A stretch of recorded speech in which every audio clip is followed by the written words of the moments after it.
মুবারক। সবাইকে ঈদের শুভেচ্ছা জানিয়ে শুরু করছি কানাডা ডায়েরির আজকের আয়োজন। সঙ্গে আছি আমি বনাঙ্কুর মুস্তাফা, কানাডার টরন্টো থেকে। এবারে কথা বলবো টরন্টোর পরিচিত মুখ সোশ্যাল অ্যাক্টিভিস্ট সাদিয়া গুলশানের সঙ্গে।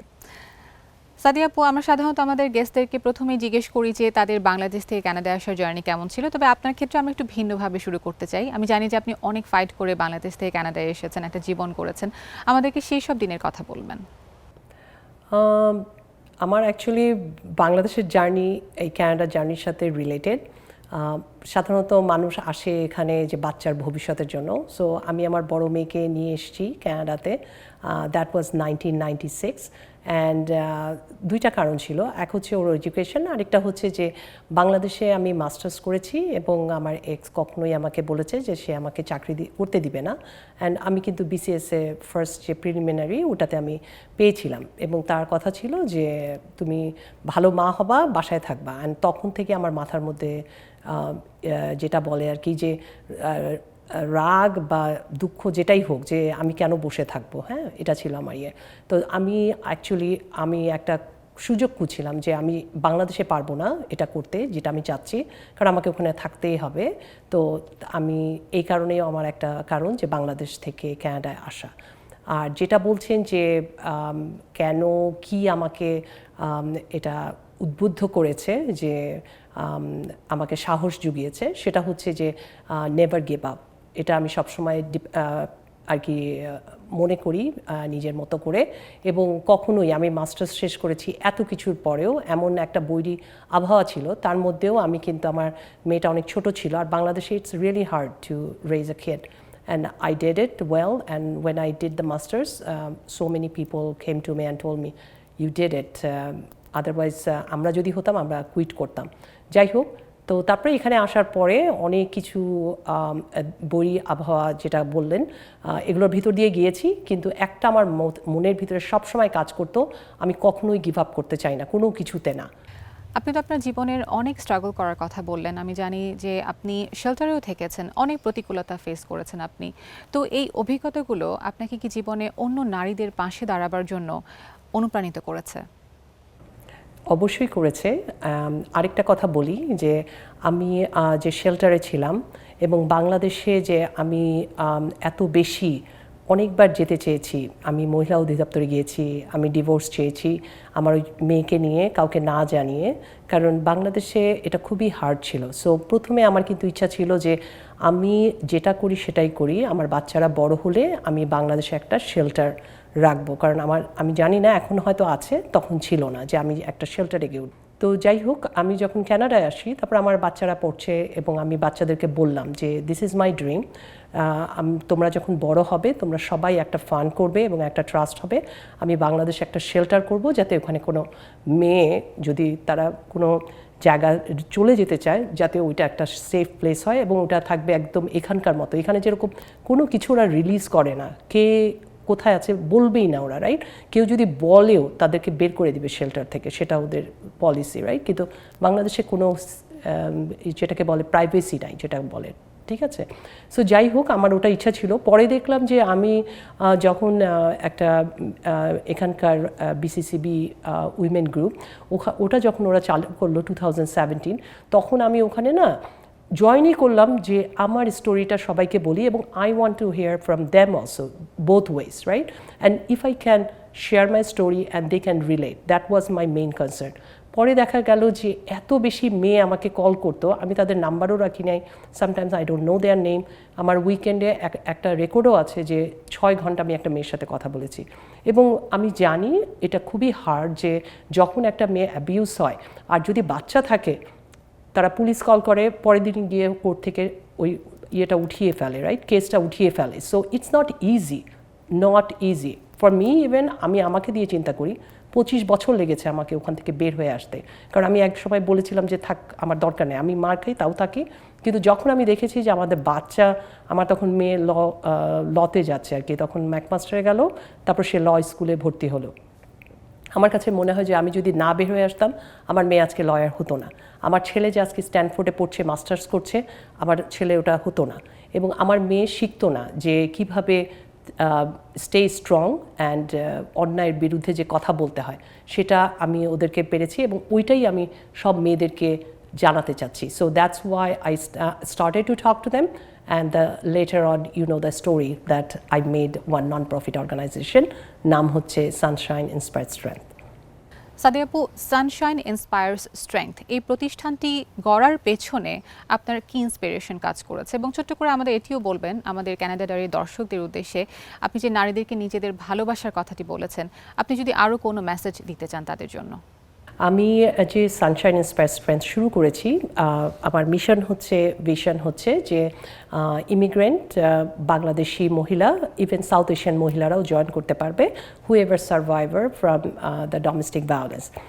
এটা হচ্ছে আমার লক্ষ্য ছিল মেইন। কিন্তু পরে দেখা গেল যে এখানে অন্য মেয়েরাও আসছে এবং তারা বলছে যে তারা একটা ডিফারেন্ট ওয়ার্ল্ড এটাতে পাচ্ছে। হ্যাঁ, যে এই যে একটা করা, হাঁটতে যাওয়া, তারপর হচ্ছে ঘুরতে যাওয়া। আমরা কিন্তু এই যে এখন যেটা আমরা শুরু করেছি রিসেন্টলি, সেটা হচ্ছে যে আমরা প্রতি মাসে 3টা গাড়ি আমরা নিয়ে 15 জন মেয়ে কিন্তু চলে যাচ্ছি, একটা সিটিস এক্সপ্লোর করছি। এটা মান্থলি বেসিসে এখন করছি। তারপর আমরা কয়েকজন মেয়ে মিলে কিন্তু নিউফাউন্ডল্যান্ডে গিয়েছি, ইউরোপ ট্যুরে গিয়েছি, মন্ট্রিলে গিয়েছি আমরা বাসে করে। তারপর এগুলো জানি ওখানে অনেক ট্রাভেল গ্রুপ আছে, বাট এগুলো হচ্ছে কোনো প্রফিটেবল না আর কি, যে এখানে কমার্শিয়াল কোনো বেজ নাই। এটা হচ্ছে যে মেয়েদেরকে সংসারের বাইরেও যে একটা জগৎ আছে সেটাকে বোঝানো। এটার মানে এই না যে আমাকে ডিভোর্স হইতে হবে, আমাকে সিঙ্গেল হইতে হবে, এটা না। একটা মা কিন্তু তার 2টা বাচ্চা থাকুক, 3টা বাচ্চা থাকুক, ও তার কিন্তু একটা নিজের জন্য একটা সময় দরকার, নিজেকে খুঁজে পাওয়া, এবং এইখান থেকে যে সে এনার্জিটা পাচ্ছে সেটা সে কিন্তু তার ফ্যামিলিকেই দিচ্ছে। সো এটা কোনোভাবেই এটা নেগেটিভ ওয়েতে দেখা উচিত না। পজিটিভটা আমি সবার ভিতরে চাই, এবং আমাদের যে একটা থাকে যে সবসময় একটা যে নেগেটিভ অ্যাটিটিউড, রাইট, যে এই যে আমি কিছুদিন আগে করলাম ডিভোর্স অর নো ডিভোর্স, তারপরে একটা সেকেন্ড পার্ট ছিল যে আফটার ডিভোর্স আমরা কি ফেস করি। ওইটা কিন্তু আমার এক্সপিরিয়েন্স থেকেই আমি ওইটা ক্রিয়েট করেছিলাম, এবং দেখা গেল যে অনেক মেয়ে ওটাতে জয়েন করলো, যে হ্যাঁ আমাদের তো এই সমস্যা হচ্ছে। আগে কিন্তু গত বছরও এত মেয়ে জয়েন করে নাই, এই বছরে মানে আমাদের গেস্টরা যারা এসেছিল পার্টিসিপেন্ট ওরাই ছিল 7 জন, আর অন্যরা তো সবাই ফর্ম ফিল আপ করেছে, যেটা গুগল ফর্ম, যে ওদেরকে কোনো নাম আর কিছু মেনশন করতে হবে না। So those are changing, it is slow process but it is working. আপনার লাইফ স্টোরি তো ফুল অফ স্ট্রাগল, এবং এমন অনেক সময় নিশ্চয়ই এসেছে যখন ইউ ফিল লস্ট। এরকম সময় নিজেকে কিভাবে মোটিভেট করেন? আমিও কিন্তু একটা রক্ত মাংসের মানুষ। সবাই আমাকে মনে করে কি যে I have super power, I can do this, but sometimes I have a bad day too. তো তোমার কোয়েশ্চেন হচ্ছে যে ব্যাড ডেতে আমি কিভাবে আবার নিজের জায়গায় ব্যাক করি, রাইট, যে আমি I don't fall for it, right? So যেটা আমি করি সেটা হচ্ছে কয়েকটা উপায় আছে। যেরকম আমি জোরে গান শুনি, আমি ড্রাইভ করতে পছন্দ করি, আমি বের হয়ে যাই গাড়ি নিয়ে। হ্যাঁ, আরেকটা যেটা করি, আমি জার্নাল রাইট করি। জার্নালের ভিতরে কিন্তু আমি অনেক কিছু আমার বলতে পারি, যে আমি কোনটা ঠিক করেছি, কোনটা ভুল করেছি, কেন আমার এই যে মন খারাপটা হচ্ছে, কেন আমি ফিলিং ডাউন, এইগুলো হচ্ছে জার্নাল রাইটিং অনেক বড় একটা help. And what else I do, and I write for women and I inspire women, and that is making me worth that this life is worth for me. If one person, at least one person is benefited from my words. So and সবাইকে বলতে চাই যে এই যে আমার যে non-profit organization Sunshine Inspire Strength, you can go to the website, search in Google, and you can contact. There is a email address and way to contact. You can email us. You can email sis01012024@gmail.com.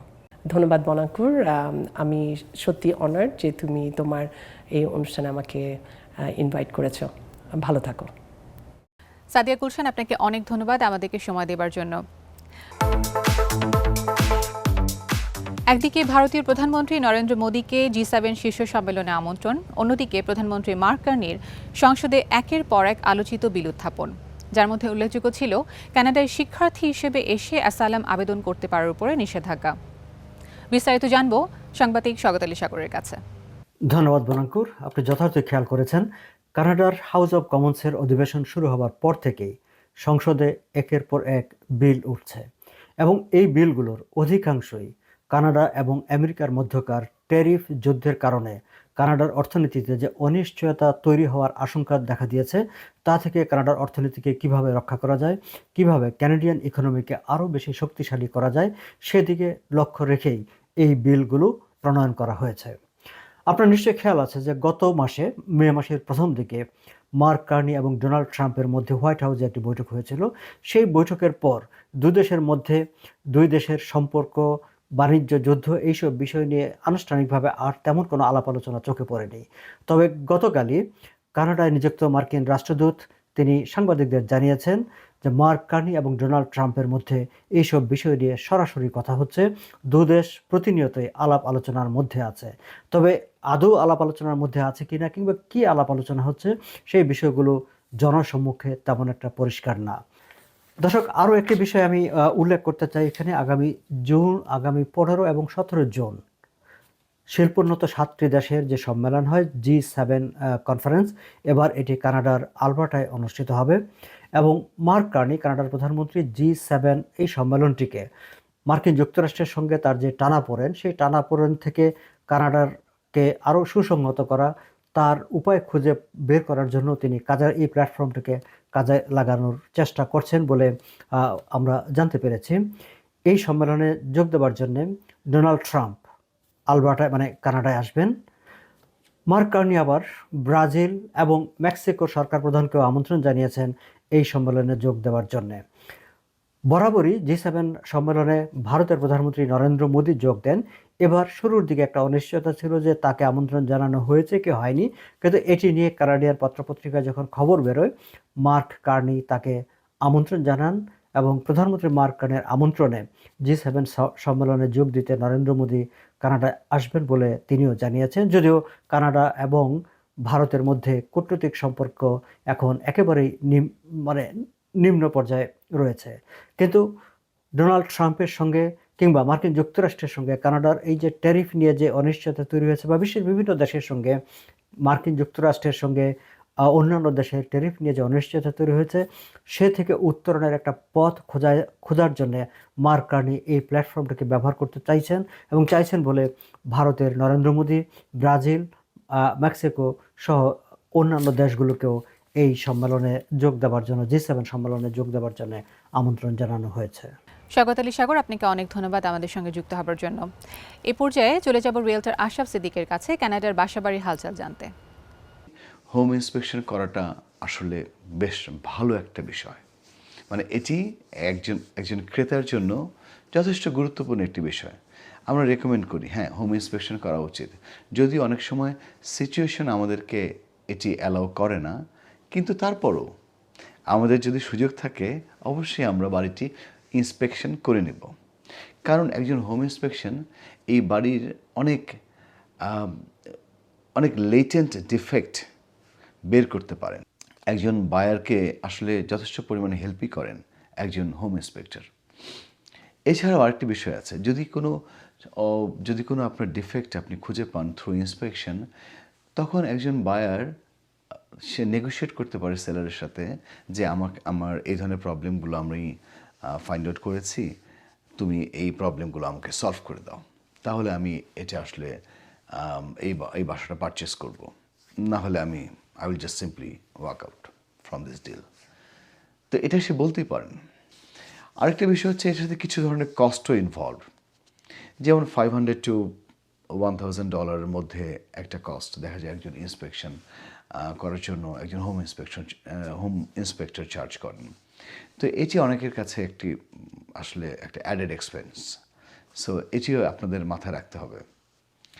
এর বাইরে আসলে খুব বেশি negative তেমন কিছু নেই home ইন্সপেকশনে। যদি দেখা যায় যে হ্যাঁ সেলারকে এগ্রি করানো যাচ্ছে যে আমি ইন্সপেকশন করে তারপর বাড়িটি কিনতে চাই বা তারপর আমি বাড়িটি কিনতে পারবো, সেলার যদি সেটা অ্যাকসেপ্ট করেন অবশ্যই আমাদের হোম ইন্সপেকশনে যাওয়া উচিত এবং হোম ইন্সপেকশনকে করে আমরা প্রপারলি বাসাটা দেখে তারপর সে অনুযায়ী নেগোশিয়েট করে তারপর সে বাড়িটি কেনা উচিত। এটা অবশ্যই আমার যদি বলেন পার্সোনালি একজন এক্সপার্ট হিসেবে আমি এটাই রেকমেন্ড করব। তো আজকে অনেক কথা হলো, আজকে এই পর্যন্তই। ধন্যবাদ সবাইকে, দেখা হবে আবারও নেক্সট পর্বে।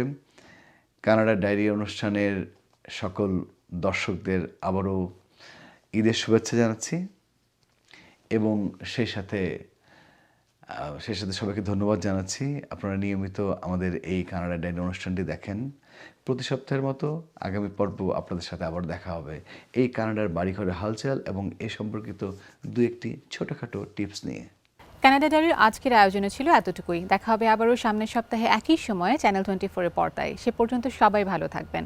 আর কানাডা ডায়েরি সম্পর্কে আপনাদের যে কোনো মতামত জানাতে আমাদের সঙ্গে সরাসরি যোগাযোগ করতে পারবেন canadadiary@channel24bd.tv এই ঠিকানায়। ধন্যবাদ সবাইকে।